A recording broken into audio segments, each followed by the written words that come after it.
Hello everyone, welcome to class 12 math with Priya. So चलिए discuss करते हैं टाइप नंबर 5 के इम्पोर्टेंट क्वेश्चन के बारे में, जो कि एग्जैक्टली टाइप नंबर 5 से मैच करता है।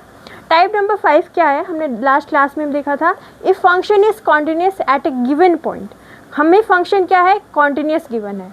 तो यहाँ पे एक पॉइंट होगा जिसपे फंक्शन क्या है, कॉन्टिन्यूस, और यह हमें उसने बता दिया है। हमें यहाँ पे ए बी के एटसेट्रा की वैल्यूज़ फाइंड आउट करनी होगी। जैसे यहाँ पे हमें यहाँ पे एक कांस्टेंट गिवन है के, तो हमें इसकी वैल्यू फाइंड आउट करनी है। ओके, स्टेप नंबर 1 में हम क्या करेंगे, हम यहाँ पे एफ एक्स में सी पुट कर देंगे। ये सी क्या है, जो पॉइंट हमें गिवन है। जैसे यहाँ पे π/2 गिवन है, तो फंक्शन में हम क्या पुट कर देंगे, π/2। ठीक है, स्टेप नंबर 2 में हम लेफ्ट हैंड लिमिट निकालेंगे। स्टेप नंबर 3 में हम राइट हैंड लिमिट निकालेंगे।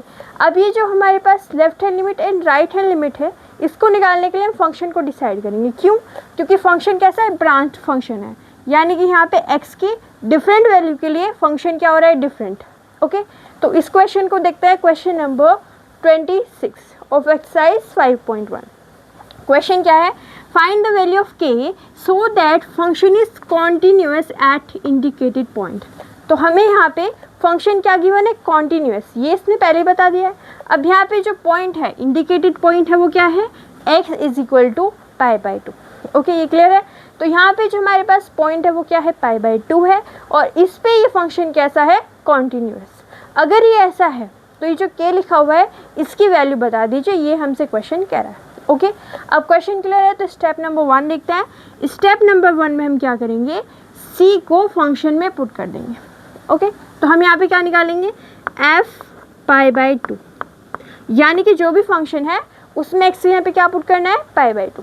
तो देखिए यहाँ पे x इज इक्वल टू π/2 पे फंक्शन की वैल्यू क्या है, 3। ये तो क्वेश्चन में गिवन है, यानी हमें निकालना ही नहीं पड़ा, और फंक्शन की वैल्यू कितनी आ गई, 3। सो सिंपल, फंक्शन की वैल्यू क्या है, 3, कब, जब x क्या है, π/2।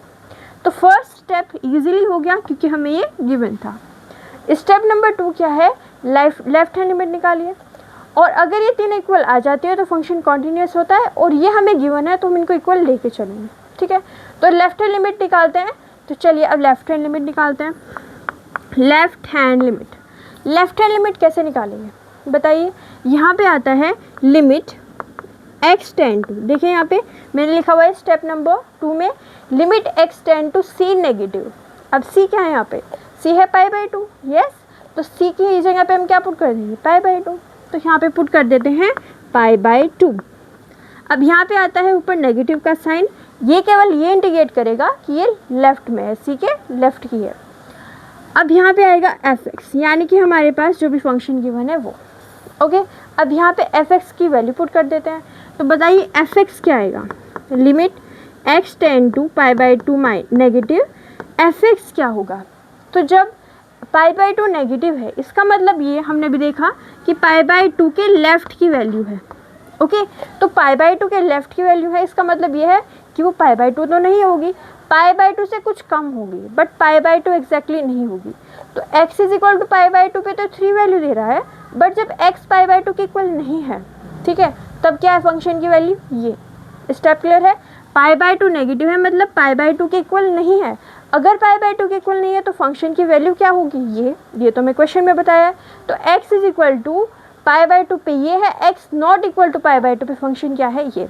तो हम यहाँ पे क्या करेंगे, फंक्शन की जगह पे पुट कर देंगे k cos x upon π-2x। Okay, ये स्टेप क्लियर है। अब यहाँ पे क्या करना है आपको, देखिए अगर हम इसको h वाले मेथड से करें तो h वाले मेथड से कैसे सॉल्व करेंगे। तो यहाँ पे हम क्या करेंगे, x की जगह पे पुट करेंगे। क्या पुट करना है, देखिए यहाँ पे π/2 है ना। ओके, अब π/2 नेगेटिव होगा, यानी कि इसमें से कुछ कम हो गया होगा, और वो हम क्या देखते हैं, h, यानी कि बेसिकली ये π/2 माइनस h होगा। π/2 में से हमने एक छोटा सा नंबर h कम कर दिया। ओके, तो यहाँ पे क्या आएगा, this will be equal to limit h tend to 0। Okay, तो यहाँ पे क्या आएगा, लिमिट h टेंड टू 0। क्यों? क्योंकि ये किसको टेंड कर रहा है, 0 को, बहुत छोटा सा नंबर है। ओके, अब k यहाँ पे है। ओके, cos है यहाँ पे, x की यहाँ पे क्या पुट करेंगे, π/2 माइनस h, तो पुट कर देते हैं π/2 minus h। Upon pi minus as it is 2 into x की जगह पे क्या पुट करना है, पाई बाई 2 माइनस एच, तो यहाँ पे हम पुट कर देते हैं pi by 2 minus H. Okay, ये हो गया। अब इसके बाद में हम यहाँ पे क्या करेंगे, इसको सॉल्व करेंगे। तो देखिए क्या आएगा, ये लिमिट h टेंड टू 0।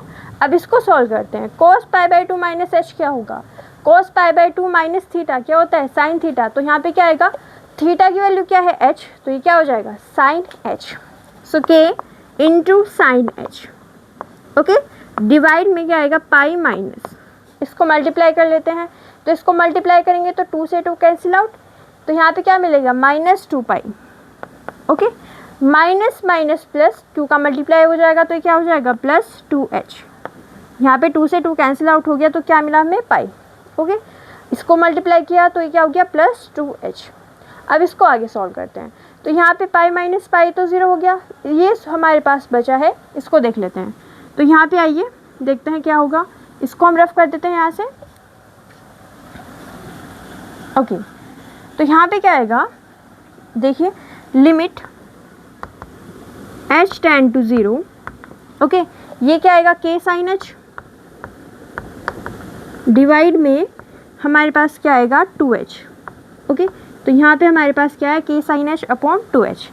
अब इसको देखिए, ये k बाई 2 लिखा हुआ है, ये तो कांस्टेंट वैल्यू है, तो इसको हम क्या कर देते हैं बाहर, तो ये आ जाएगा k by 2 limit h tend to 0 sine h upon h। अब साइन h अपॉन h और लिमिट क्या है h टेंड टू 0, तो इस पूरे टर्म की वैल्यू क्या आ जाएगी 1। इस पूरे टर्म की वैल्यू क्या आएगी 1, यानी कि हमारे पास इस लेफ्ट हैंड लिमिट की वैल्यू कितनी मिली है k बाई 2। ओके, तो ये आ गई लेफ्ट हैंड लिमिट। अब according to continuity left hand limit function की वैल्यू की इक्वल होगी, तो हम यहाँ पे क्या कहेंगे कि left hand limit is equal to F C, right. तो यहाँ पे k बाई 2 हमारे पास लेफ्ट हैंड लिमिट की वैल्यू है, this is k by 2। Okay, अब यहाँ पे फंक्शन की वैल्यू क्या है, तो फंक्शन की वैल्यू है 3, तो हम यहाँ पे क्या पुट कर देते हैं 3। तो यहाँ से k की वैल्यू कितनी आ जाएगी 3 इंटू 6, 3 इंटू 2 6, तो ये मिल गई हमें k की वैल्यू। ओके, तो एक बार फिर से देख लेते हैं। हमने यहाँ पे स्टेप नंबर 1 में किया f(x) में c पुट किया, स्टेप नंबर 2 में लेफ्ट हैंड लिमिट निकाली। अब स्टेप नंबर 3 की नीड नहीं है, क्योंकि ये तो मैं पता ही है ना कि ये कॉन्टिन्यूस है। अब यहाँ पे हमने इन दोनों को इक्वेट कर दिया, तो k की वैल्यू मिल गई, और यही हमें यहाँ पे निकालनी थी। ओके, तो आप इसका स्क्रीनशॉट ले सकते हैं। ओके, तो ये हो गया हमारे पास क्वेश्चन नंबर 26। अगली क्लास में हम आगे कॉन्सेप्ट सीखेंगे। अगर आपको हमारी वीडियो अच्छी लगी है तो लाइक कीजिए, शेयर कीजिए, हमारे चैनल को सब्सक्राइब कीजिए। Thank you so much for watching.